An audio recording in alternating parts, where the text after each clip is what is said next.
Bahan pertama 30 sendok makan tepung terigu protein sedang. Tuang tepung terigu ke dalam wadah yang lebih besar, lalu tambahkan 1 sendok teh garam dan 10 sendok makan gula pasir. Tambahkan juga susu bubuk rasa vanila sebanyak 3 sendok makan, 1, 2, dan 3.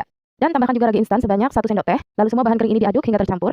Nah, bahan selanjutnya ada kurang lebih 500 ml santan. Tuangkan santan perlahan ke dalam wadah berisi bahan kering tadi sambil terus diaduk seperti ini sampai kita dapatkan konsistensi adonan yang kita inginkan ya.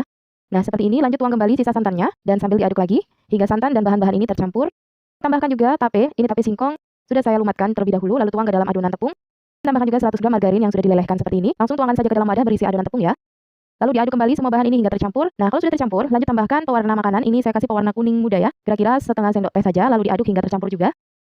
Oke, jika sudah tercampur rata dan konsistensi adonannya sudah lembut seperti ini, selanjutnya tutup adonan ini kita diamkan selama 1-2 jam. Gunakan tutup yang rapat ya, bisa menggunakan plastik wrap.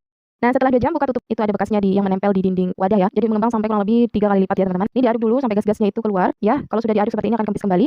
Nah, selanjutnya adonan ini akan saya bagi menjadi 2 bagian. Untuk bagian yang dalam mangkok, saya tambahkan pewarna merah rose seperti ini kurang lebih setengah sendok teh juga, kemudian diaduk dan kita campur sampai warnanya rata ya. Selanjutnya adonan ini sudah siap untuk dipanggang. Siapkan cetakan, ini saya gunakan cetakannya seperti ini. Kemudian cetakannya diolesi dengan margarin tipis-tipis. Kita gunakan api kompornya yang cenderung kecil saja supaya adonannya itu matang dengan sempurna, matang dengan baik dan tidak gosong. Karena jika apinya terlalu besar, adonannya belum matang tapi kulit luarnya sudah gosong ya. Selanjutnya tuang adonan kuning hingga setengah bagian dari cetakan seperti ini. Jadi kita tuang tidak sampai penuh ya, cukup sampai setengahnya saja dulu.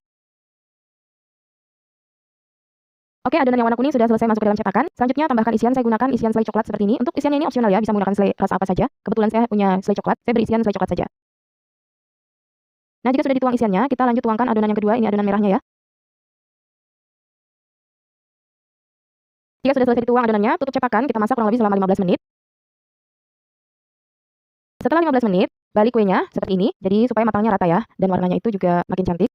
Nah, jika sudah selesai dibalik, bisa ditutup kembali kurang lebih 5 menit. Dan setelah 5 menit, ini kuenya sudah matang ya teman-teman. Cukup seperti ini saja, kalau terlalu lama nanti gosong. Ini dia kue kamir ya, rasanya enak. Saya kasih tetangga saya, katanya enak sekali kuenya. Bagaimana caranya? Apakah itu martabak atau apa? Saya bilang itu kue kamir dan isiannya coklat. Seperti ini teman-teman, Masya Allah. Setelah dibuka, dan itu isian selai coklatnya ya.